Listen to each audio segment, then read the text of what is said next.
Welcome back, everyone. We're diving into something pretty wild today. We're heading over to Seoul. Oh, interesting. Yeah, and we're going to be looking at this really strange crime spree.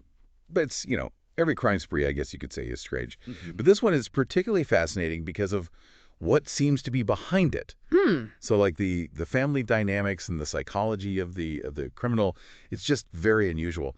And all of this comes from just one YouTube video, by the way, Okay. which actually has a pretty crazy title. I'll mention it in a second. But you know what? It's not really about the crimes themselves. Right. We're really trying to figure out why this guy did what he did. So are you ready to kind of like go down this rabbit hole with me and see what we can figure out? Absolutely. I think exploring the motivation behind a crime is often way more interesting than the crime itself. Yeah, yeah, exactly. And this one is really something else. Okay, so the title of the video, translated into English, of course, is "When a Father's Taunts Turned His Son into a Criminal." Wow. That's I know, right? Sets the stage for sure. It sounds like there's some pretty heavy family stuff going on there. Right. Yeah. So let's start with our main character, Daniel. Okay. The video kind of introduces us to him through these like little snippets, Mhm. like odd incidents, Okay. like peering into a convenience store or like watching a woman outside her window while she's doing yoga, Mhm. and even like quitting his job really suddenly over something that seemed really small. Oh, wow. Yeah. So like right away you get this feeling that something's not quite right with this guy. Yeah, definitely. It's like we're seeing these little glimpses into his mind, and it's kind of unsettling. Right, exactly. And as we get deeper into Daniel's story, like it really does get more complicated. Yeah. The video talks about his relationship with his father, Michael, Oh. who owns a restaurant. Okay. And it's not a good relationship, definitely strained. And Daniel has this history of like failing in business, starting things and they don't work out, and also just jumping from job to job. Yep. So he ends up being financially dependent on his parents. Ah, so we're already seeing some potential issues here, right? I mean, financial dependence can be a huge stressor on a family. Especially, yeah, when you combine it with that kind of instability, it sounds like a recipe for conflict. Yeah, exactly. And the video doesn't shy away from showing us that tension, like you can just feel it. Yeah, Michael is clearly frustrated with Daniel, like he wants him to be more responsible, more directed. right. And Daniel, on the other hand, just resents his dad's judgment, like he doesn't want to hear it. Ugh, yeah. It's like this pressure cooker just waiting to explode. Totally. And then we meet Sarah, Daniel's girlfriend, Okay. and she's hesitant to marry him, which, I can see why, Yeah. given everything that's going on there. Yeah, for sure. But here's the thing.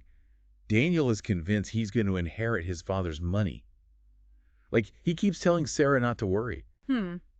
Interesting. So it's like he's denying the reality of his situation, or maybe he's just got this distorted view of how things actually are. Maybe he's clinging to this idea of a future windfall as an answer to all his problems Yeah. instead of, actually dealing with why he's unstable in the first place. Right. It's like he's using this inheritance as an excuse not to face the consequences of his choices. Yeah, yeah. And this avoidance, this disconnect from what's actually going on, it seems like a bit of a pattern with Daniel. Absolutely. Hmm. But then things get really intense because Michael starts having health problems, like serious ones. Oh, His wife tries to keep it from Daniel at first, okay. but eventually they have to tell him, Michael has a brain tumor and it's inoperable. Wow. So you would think that this would be a wake-up call for Daniel, right? Like he needs to step up, be there for his family. Yeah, you would think, wouldn't you? Yeah.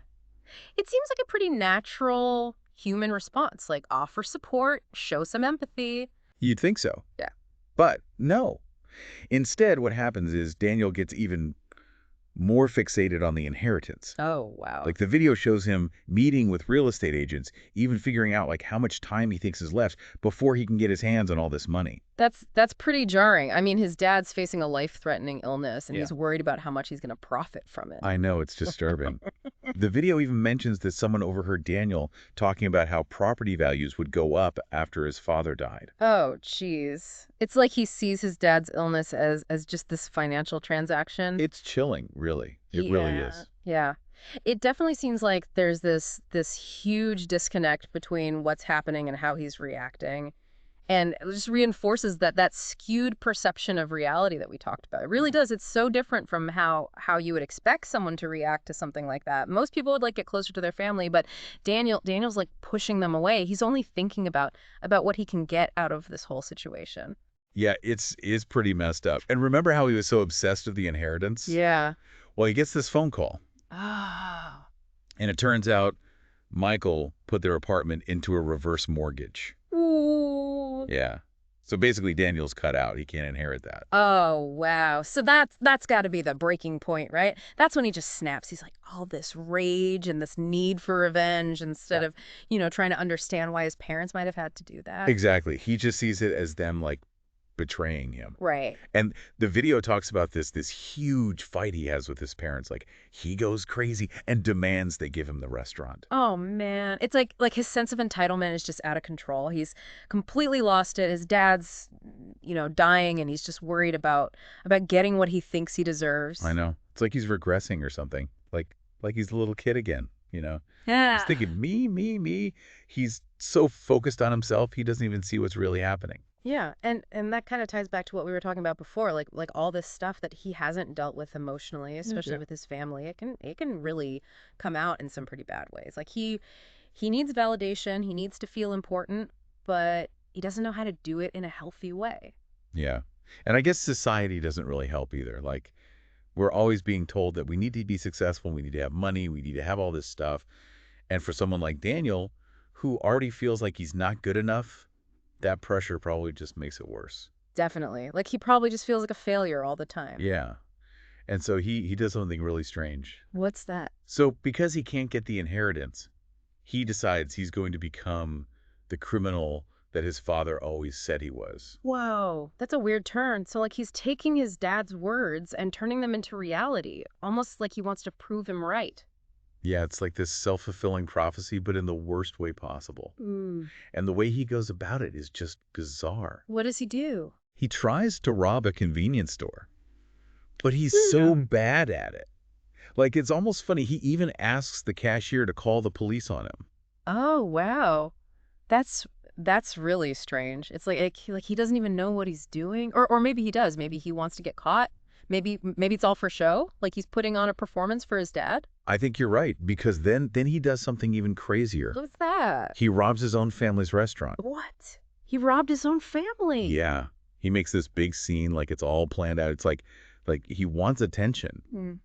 And I think, more than anything, he wants to hurt his dad. Yeah. It's this twisted way of trying to get his dad to see him, to acknowledge him, even if it's in a negative way. Like it really shows how desperate he is for some kind of connection. Totally. It's like he's saying, see, Dad, you were right about me all along. Exactly, but it's a cry for help disguised as anger and resentment. Yeah. And like we were saying, this idea that he has to prove his father right, it leads to his downfall.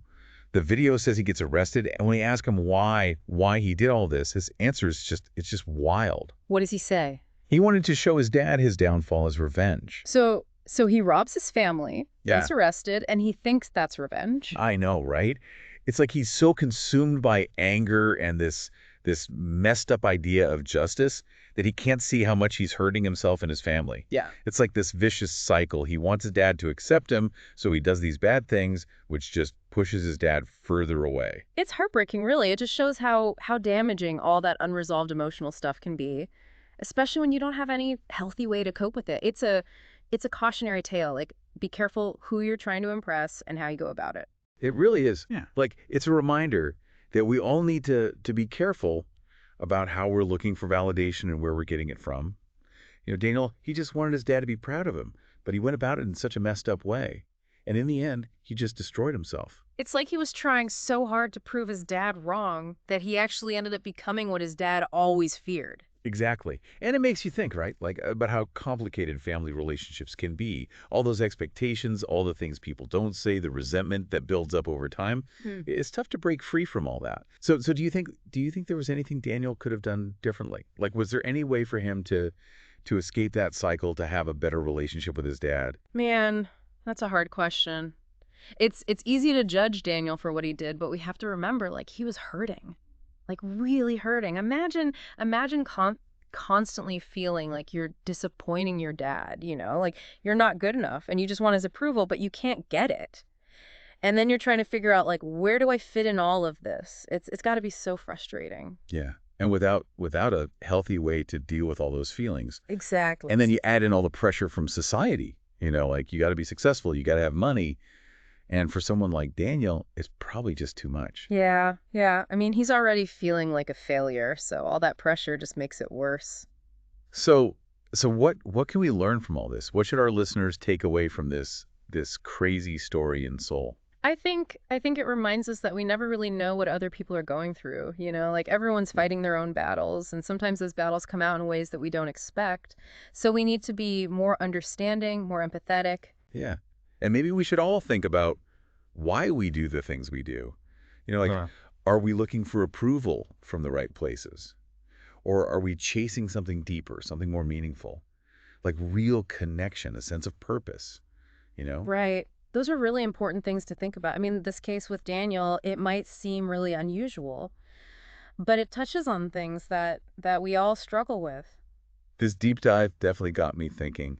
I don't think I'm going to forget Daniel's story anytime soon. Oh, It's yeah. one of those stories that just sticks with you. And it makes you really think about what it means to be human, like about all the good and bad that we're capable of. It does. And it leaves us with a question for our listeners, like something to think about.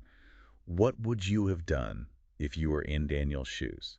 Like if you were feeling all that pressure, that desperation for your father's love, how would you have handled it? How would you have found your way? Mm, It's definitely something to ponder as you go about your day. it is. Well, that's it for this deep dive. Thanks for joining us. And until next time, keep exploring, stay curious.